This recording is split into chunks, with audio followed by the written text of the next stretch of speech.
Hai semuanya, sahabat belajar, berjumpa lagi nih di channel Edukasi Belajar Bersama.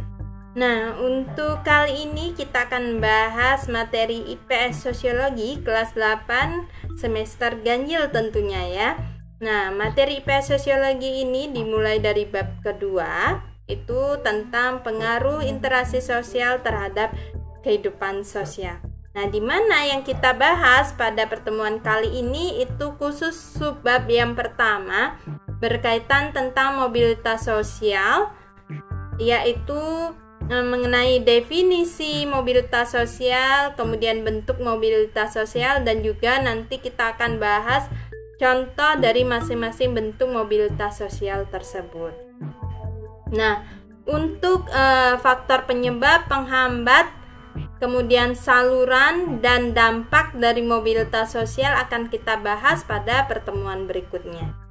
Jadi, untuk pertemuan kali ini kita fokus ke definisi mobilitas sosial, bentuk mobilitas sosial, dan contoh dari masing-masing bentuk mobilitas sosial. Oke, sebelum kita bahas apa sih yang dimaksud mobilitas sosial, jadi perlu kalian ketahui bahwa interaksi sosial yang terjadi di masyarakat itu akan dapat merubah pola pikir masyarakat dan juga dapat menimbulkan terjadinya mobilitas sosial. Nah, di mana mobilitas sosial itu merupakan gerak perpindahan dari satu kelas sosial ke kelas sosial lainnya, atau bisa kalian definisikan sebagai berubahnya status sosial seseorang di dalam masyarakat. Nah, kita lanjut ke bentuk mobilitas sosial. Jadi ada beberapa macam bentuk mobilitas sosial. Yang pertama itu disebut mobilitas sosial horizontal, kemudian ada mobilitas sosial vertikal, kemudian mobilitas sosial antar generasi dan intragenerasi, dan yang terakhir ada yang disebut mobilitas sosial geografis. Oke, jadi untuk masing-masing contoh kita akan bahas setelah slide ini ya. Kita bahas dulu sekilas mengenai mobilitas sosial horizontal dulu ya, definisinya, di mana mobilitas sosial horizontal itu berarti adanya peralihan individu atau kelompok sosial serta objek sosial ya, dari satu kelompok sosial ke kelompok sosial yang sederajat. Nah, kemudian mobilitas sosial vertikal itu merupakan perpindahan individu atau objek sosial dari satu kedudukan sosial tertentu ke kedudukan sosial lainnya yang tidak sederajat tentunya ya. Jadi dengan demikian mobilitas sosial vertikal ini dapat dibedakan menjadi dua jenis, ada yang disebut vertikal ke atas dan juga ada yang disebut vertikal ke bawah ya. Oke, jadi kita lanjut ke bentuk mobilitas sosial antar generasi dan intragenerasi. Nah, kalau antar generasi berarti mobilitas ini kita lihat dari dua generasi atau lebih. Jadi kita bisa perhatikan nilai dari dua generasi atau lebih ya. Sedangkan yang intragenerasi berarti mobilitas yang terjadi di dalam suatu kelompok generasi yang sama ya. Jadi mobilitas yang terjadi dalam satu kelompok generasi yang sama ditandai dengan naik atau turunnya status sosial seseorang. Nah, sedangkan mobilitas sosial geografis itu berkaitan dengan perpindahan individu atau kelompok dari satu daerah ke daerah lain, secara tidak langsung dapat merubah status sosial seseorang. Oke, kita lanjut ke contoh dari masing-masing bentuk mobilitas sosial. Yang pertama, contoh mobilitas sosial horizontal. Nah, bisa kalian lihat di sini sesuai ilustrasi gambar ya. Dia itu sama-sama bekerja sebagai buruh atau kuli bangunan ya. Hanya saja yang membedakan adalah tempatnya ya. Nah, karena status kedudukannya terutama dari segi profesi pekerjaan dia sama-sama sebagai kuli bangunan, Contoh misalkan Pak Surya itu yang awalnya bekerja di Denpasar sebagai kuli bangunan. Kemudian dia ditugaskan untuk mengerjakan proyek pembangunan di Singaraja, ya, tetap sebagai kuli bangunan. Maka kesimpulannya Pak Surya tersebut tidak mengalami perubahan status, ya, terutama dari segi profesi atau pekerjaannya, karena dia masih tetap sebagai kuli bangunan. Hanya saja yang membedakan adalah tempatnya, ya, tempat bekerjanya. Namun walaupun daerah atau tempat bekerjanya itu berbeda, bukan berarti ini dapat kita katakan sebagai mobilitas sosial geografis, ya. Karena kalau mobilitas sosial geografis, dia tempat atau daerahnya itu berbeda, ya, daerah bekerjanya itu berbeda, namun dia mengalami perubahan status, ya, bisa naik atau bisa turun. Sedangkan kalau yang horizontal, diingat lagi, dia tidak mengalami perubahan status sosial, ya, tidak mengalami perubahan kedudukan karena derajatnya sama dari yang sebelumnya. Oke, kita lanjut ke contoh mobilitas sosial vertikal. Nah, seperti yang Miss katakan tadi, kalau yang vertikal itu mengalami perubahan, ya, bisa naik atau bisa turun. Jadi mobilitas ini mengalami perubahan dalam derajat kedudukan seseorang. Nah, dikatakan vertikal naik atau ke atas berarti dia perpindahan ke kelas sosial yang lebih tinggi dari sebelumnya. Contoh, misalkan Ibu Siti adalah seorang guru MIPA di salah satu SMA. Nah, karena telah memenuhi persyaratan, maka beliau diangkat menjadi kepala sekolah. Nah, dengan demikian status sosialnya itu berubah ke level yang lebih tinggi dari sebelumnya. Oke, kita lanjut ke mobilitas vertikal ke bawah. Nah, ini kebalikan dari yang vertikal ke atas, ya, anak-anak. Dimana kalau yang ke bawah berarti perpindahan ke kelas sosial yang lebih rendah dari sebelumnya. Contoh, yang awalnya seseorang itu bekerja sebagai manajer di salah satu perusahaan. Nah, karena kecerobohannya dalam bekerja, akhirnya diturunkan dari jabatannya. Jadi turun jabatan, ya, menjadi operator mesin.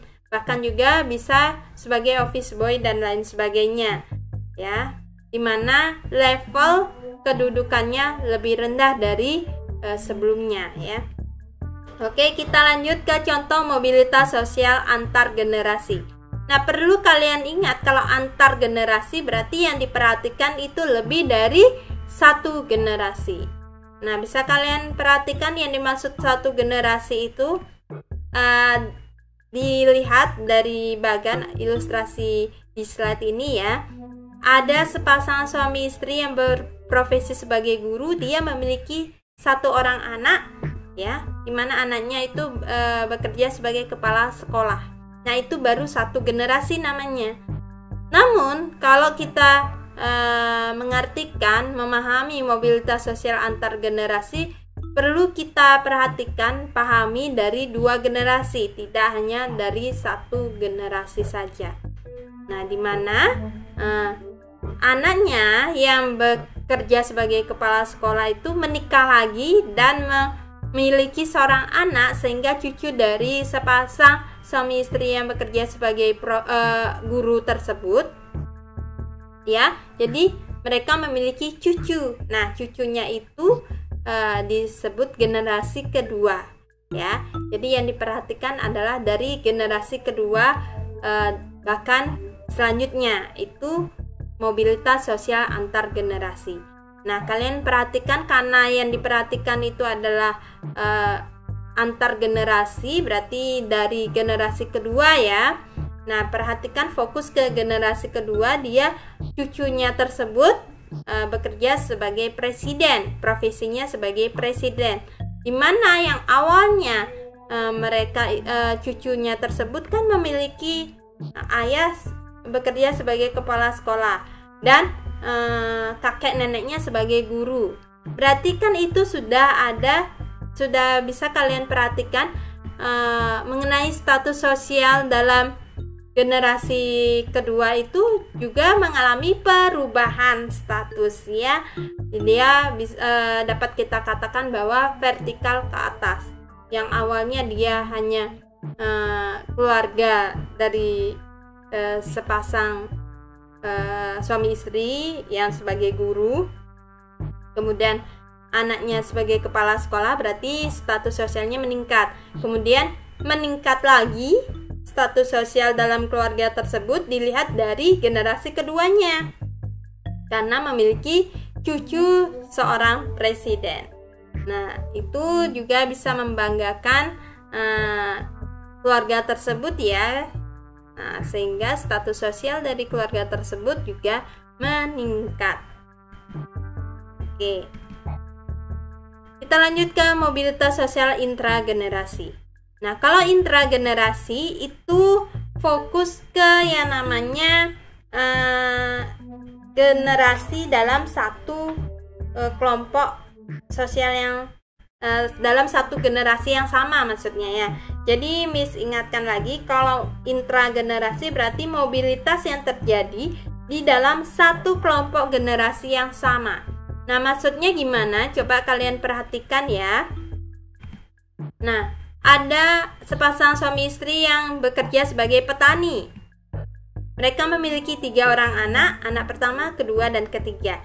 Nah, diperhatikan pada bagian anak ya, pada bagian anak. Jadi, ketiga anak tersebut berada dalam satu kelompok generasi yang sama namanya. Ya, disebut berada dalam satu kelompok generasi yang sama. Jadi fokus ke kelompok generasi yang sama itu ya, ke anak-anaknya. Nah, di sana anak pertama pekerjaannya petani, kedua juga petani, dan ketiga itu sebagai guru ya. Ya, sehingga ada yang membedakan antara anak pertama, kedua, dan ketiga. Nah, karena perbedaan pekerjaan khususnya di anak ketiga gitu ya, maka anak ketiga tersebut dapat membantu perekonomian keluarga ya, terutama kakaknya juga ya, sehingga keadaan ekonomi keluarga dapat tertolongkan ya, dapat ditolong, sehingga status sosial keluarga terutama berkaitan dengan keadaan ekonominya juga bisa lebih baik dari sebelumnya, ketimbang daripada kalau misalkan anak ketiga juga sebagai petani, berarti tidak ada perubahan status sosial, terutama berkaitan dengan keadaan ekonominya akan tetap sama sesuai penghasilan sebagai seorang petani. Nah, jadi Miss ingatkan, karena ada perbedaan pekerjaan pada anak ketiga, di mana pekerjaannya lebih bagus daripada saudara-saudaranya, maka dia bisa membantu perekonomian keluarga. Oke, untuk pertemuan kali ini Miss rasa cukup sampai di sini, karena yang kita bahas hanya sampai contoh dari masing-masing bentuk mobilitas sosial. Nah, untuk pertemuan berikutnya seperti yang Miss katakan tadi, kita akan bahas faktor penyebab dan penghambat terjadinya mobilitas sosial, kemudian saluran mobilitas sosial, dan dampak terjadinya mobilitas sosial. Oke, untuk kali ini kita akhiri sampai di sini. Terima kasih.